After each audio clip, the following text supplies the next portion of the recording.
சிங்கம் ஒரு சிங்கம் எப்போ எதுலயும் பெக்யூலியர் தான். ஒரு முறை சிங்கம் கரிச்சிச்சதுன்னா அந்த சவுண்ட்ல ஒரு 8 கிலோமீட்டருக்கு சும்மா அதிரும். அப்படிப்பட்ட அந்த சிங்கம் வேட்டைக்கு மட்டும்தான் வெளியில வரும், வேடிக்கை பார்க்கறதுக்கெல்லாம் வெளியில வராது. Stalin uncle, what uncle is very wrong uncle. அண்மையில் கத்துக்குட்டியான ஒருவர் மிஸ்டர் பிரைம் மினிஸ்டர் என்று அழைக்கிறார்.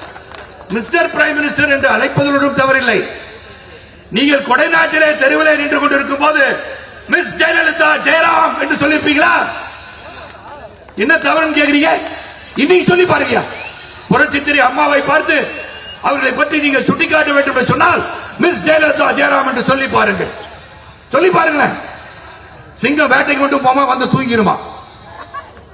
சிங்கம் வேட்டைக்கு போவானா? வேட்டைக்கு மட்டும் தான் சிங்கம் வீட்டை விட்டு வெளியே வருமா? மற்ற நேரத்தில் சாப்பிட்டு போய் தூங்கிருமா? அந்த மாதிரி சிங்கமா இருக்கக்கூடாது. சிங்கம்னா வந்து சிங்கமா இருக்கணும், தூங்குகின்ற சிங்கமா இருக்கக்கூடாது. இது எதுக்காக சொல்றேன்னா, தன்மையற்று பேசியதால் அவரை பற்றி நான் பேசுகிறேன், இல்லைன்னா அவரை பற்றி நான் பேச மாட்டேன். அங்கே வந்து நமது முதலமைச்சர் அவர்களை அவரையும் தாய் மாமன் அப்படின்றார். You cannot call the honorable prime minister by his name. You cannot call the chief minister of our state by his name. You cannot ridicule them because they elected people. நீங்க அந்த மனிதனுக்கு மரியாதை கொடுக்கிறீர்களோ இல்லையோ, அந்த பதவிக்கு மரியாதை கொடுத்தாக வேண்டும். அந்த தரத்தை கற்றுக்கொள்ளுங்கள் விஜய் அவர்களே.